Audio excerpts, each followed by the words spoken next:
आदेश जय महाकाल। साधको, क्या तुम भी दिन रात मेहनत करके थक गए हो पर हाथ में रुपया टिकता ही नहीं है? क्या तुम्हारे घर में बरकत नहीं है और हमेशा कर्ज के नीचे दबे रहते हो? याद रखना, तंत्र में एक ऐसी शक्ति है जिसे कनकवती कहा जाता है। कनक यानी सोना। ये वो देवी है जो मिट्टी को भी सोना बनाने की सामर्थ्य रखती है। पर क्या ये इतना सरल है? कैसे मंत्र जपने से लक्ष्मी घर में आ जाती है? बिल्कुल भी नहीं। आज मैं तुम्हें कनकवती साधना के पहले भाग में वो रहस्य बताऊंगा कि क्यों अधिकांश लोगों की साधना सफल नहीं होती। आज हम जानेंगे कि उस दिव्य सुगंध और उस तैयारी यानी पात्रता के बारे में जिसके बिना देवी तुम्हारे घर में कभी नहीं आएंगी। ध्यान से सुनो, आज जो बता रहा हूं उसका पूरा रूप आगे ही समझ आता है। साधकों, कनकवती यक्षिणी कुल की वो शक्ति हैं जो कुबेर के खजाने की रक्षा करती हैं। इन्हें मिट्टी को सोना बनाने वाली इसलिए कहा जाता है क्योंकि ये तुम्हारे भाग में लिखी दरिद्रता को मिटाकर समृद्धि का रास्ता खोल देती हैं। पर याद रखना, इस देवी को स्वच्छता और अनोखी खुशबू बहुत प्रिय है। जब तुम घर में मन की गंदगी रखते हो तो यह शक्ति तुमसे दूर भागती है। कनकवती साधना में सबसे महान भूमिका सुगंध की है। जब तुम साधना में बैठते हो तब तुम्हारा वातावरण राजसी होना चाहिए। इस हेतु तुम्हें अपने शरीर पर हमारा अभिषिक्त अतर लगाना अनिवार्य है। इस अतर की खुशबू शक्ति को आकर्षित करती है। इसके साथ ही तुम्हें अपनी राशि के अनुसार अगरबत्ती जलानी चाहिए।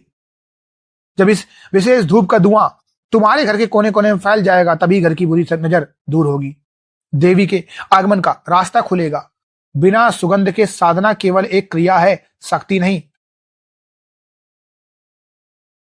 इस साधना में, खास करके यक्षिणी और अप्सरा साधना में, स्फटिक की माला सबसे अधिक प्रभावशाली होती है। जितनी भी सौम्य साधनाएं हैं वो इसी से की जाती हैं। स्फटिक यानी शीतलता और शुद्धता। देखो, कनकवती की ऊर्जा बहुत तेज होती है। उसे सहन करने के लिए स्फटिक माला एक ढाल का काम करती है। जब तुम जागृत स्फटिक माला से जप करते हो तो तुम्हारे दोनों भवों के बीच की जगह यानी आज्ञा चक्र पर एक शीतलता का अनुभव होता है और यह संकेत है कि तुम्हारी साधना काम बन जाने की दिशा में जा रही है। कई लोगों के पास पैसा तो आता है पर टिकता ही नहीं है। इसका अर्थ है कि तुम्हारी संपत्ति बधी हुई है। इस हेतु साधना के दौरान सिद्ध कवच धारण करना जरूरी है। यह कवच केवल शरीर की ही नहीं बल्कि तुम्हारी ऊर्जा की भी रक्षा करता है। बिना कवच के तुम शक्ति को बुलाते तो हो पर उसे घर में रोक नहीं पाते। रुद्राक्ष, ब्रेसलेट और रक्षा यंत्र तुम्हारे घर में एक ऐसी ऊर्जा बनाते हैं कि लक्ष्मी आने के बाद घर के बाहर नहीं जाती। अघोर तंत्र में हम विज्ञान की नहीं बल्कि अनुभव और शास्त्रों की बात करते हैं। कनकवती की साधना में तुम्हारी तैयारी सबसे अधिक जरूरी है।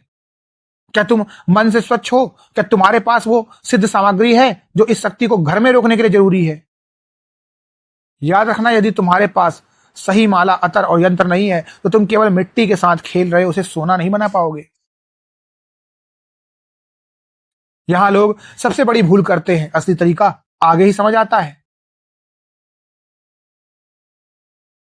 साधकों, जब कनकवती की शक्ति जागृत होगी तब तुम्हारे घर में अनोखी खुशबू निरंतर अनुभव होगी। तुम्हें महसूस होगा कि तुम्हारे हाथ में एक अलग ही ऊर्जा दौड़ रही है। तुम्हारी आंखों में वो तेज आ जाएगा कि तुम मिट्टी को भी छुओगे तो वो सोना बन जाएगी। और ये तभी होगा जब तुम गुरु शिष्य परंपरा के अनुसार चलो। तुम्हारा अभिमंत्रित किया गया अतर केवल खुशबू नहीं है, ये वो संकेत है जो देवी को तुम्हारे घर का पता देता है। जब तुम राशि धूप जलाते हो तो तुम्हारे घर के पितृ भी तृप्त होते हैं और रास्ता खोल देते हैं। मैं हमेशा अपने उसमें कहता हूं कि साधन के बिना साधना अधूरी है। जब तुम सही रुद्राक्ष माला से जप करते हो तो वह मंत्र सीधे ब्रह्मांड में गूंजता है।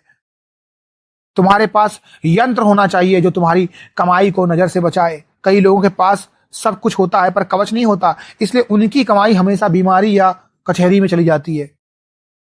यह सारी मन की गंदगी दूर करने के लिए ही यह घोर तंत्र कोर्स बनाया गया है।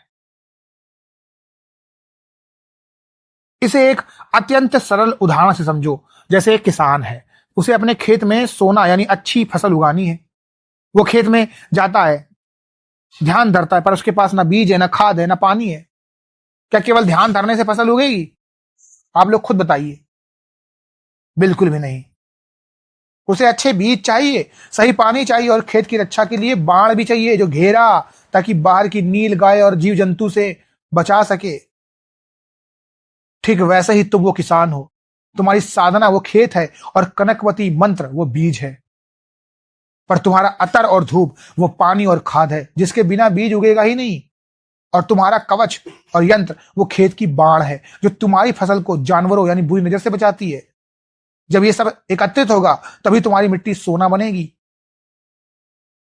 आज जो बताया वह सिर्फ संकेत है, समझने वाले यहां नहीं रुकते।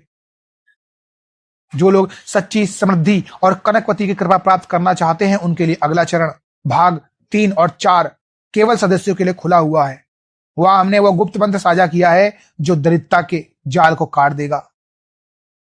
याद रहे, साधना के लिए केवल इच्छा नहीं, साधन भी चाहिए। यदि तुम्हारे पास वो सिद्ध स्फटिक माला नहीं है तो तुम बिना बीज के खेत जोत रहे हो। अपनी तैयारी पूरी करो और फिर देखो कि कैसे तुम्हारा रास्ता खुलता है। आदेश आदेश आदेश। जय महाकाल।